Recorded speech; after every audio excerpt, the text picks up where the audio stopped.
കുറച്ച് ദിവസങ്ങൾക്ക് മുമ്പുണ്ടെങ്കിൽ അഗാനെ ഒരു പോസ്റ്റ് പോലെ ഇട്ടിട്ടുണ്ടായിരുന്നു. ഇത് കണക്ക് ഒരുപാട് പേര് പറയുന്നുണ്ട് ഇതിനെക്കുറിച്ചൊക്കെ ചർച്ച ചെയ്യാത്ത എന്താ നിങ്ങളെ ഫാമിലിയൊന്നും എന്നുള്ള രീതിയിലൊക്കെ ഒരുപാട് കാര്യങ്ങൾ ഒരുപാട് പേര് പറയുന്നുണ്ട്. പക്ഷേ എൻ്റെ ഫാമിലി എൻ്റെ അമ്മയൊന്നും അങ്ങനെയൊന്നും അല്ല.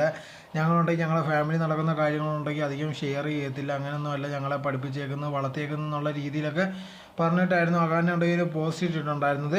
സോ അതിന് ശേഷം ഇപ്പോൾ നോക്കിക്കഴിഞ്ഞാൽ ലേറ്റസ്റ്റ് ആയിട്ടുള്ള ഈ സിന്ധു കൃഷ്ണയുടെ ഒരു വീഡിയോ ഇട്ടിട്ടുണ്ടായിരുന്നു. അതിന് ശേഷം ആൾക്കാർ വന്നിട്ട് അവരെന്തുകൊണ്ട് ഇങ്ങനെ കാണിക്കുന്നതെന്നുള്ള രീതിയിൽ ചോദിക്കേണ്ട അവസ്ഥ വരായി. കാരണം എന്ന് പറഞ്ഞാൽ സ്വന്തം അമ്മയും അച്ഛനും അടികൂടുന്ന വീഡിയോ ഉണ്ടെങ്കിൽ ആൾക്കാർക്ക് അയച്ചു കൊടുക്കുക, അതിനുള്ള ഓരോരോ അഭിപ്രായങ്ങൾ പറയുക, ഇങ്ങനത്തുള്ള രീതിയിലാണ് പോയിക്കൊണ്ടേയിരിക്കുന്നത്. ഇപ്പോൾ ഞങ്ങളെ കാര്യം ഉണ്ടെങ്കിൽ ഇതെനിക്ക് സോഷ്യൽ മീഡിയ പറയത്തില്ലെന്ന് പറഞ്ഞവർ തന്നെ ഉണ്ടെങ്കിൽ എല്ലാ കാര്യങ്ങളും എടുത്ത് വെളിയിടുകയാണ് ചെയ്യുന്നത്.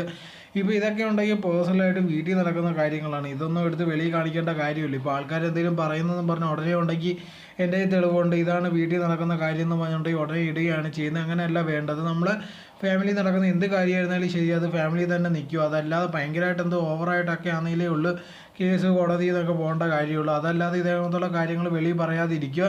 ഇപ്പോൾ ഇങ്ങനത്തുള്ള കാര്യങ്ങൾ വെളിയിൽ വന്നു കഴിഞ്ഞാൽ തീർച്ചയായിട്ടും ഉണ്ടെങ്കിൽ അവർക്ക് കുടുംബത്തിന് തന്നെയാണ് നാണക്കേട്. അതൊന്നും ആലോചിക്കാതെ ഉണ്ടെങ്കിൽ ഇഷ്ടത്തിനുണ്ടെങ്കിൽ ഇപ്പം ജയിക്കണമെന്നുള്ള രീതിയിലുണ്ടെങ്കിൽ കൈ കിട്ടുന്ന വീഡിയോ എന്തോ തെളിവുണ്ടെങ്കിൽ ആൾക്കാർക്ക് ചോദിക്കുന്നവർക്കൊക്കെ അയച്ചു കൊടുക്കുകയാണ് ചെയ്യുന്നത്. അതല്ലാതെ വേറെ ഒന്നുമില്ല.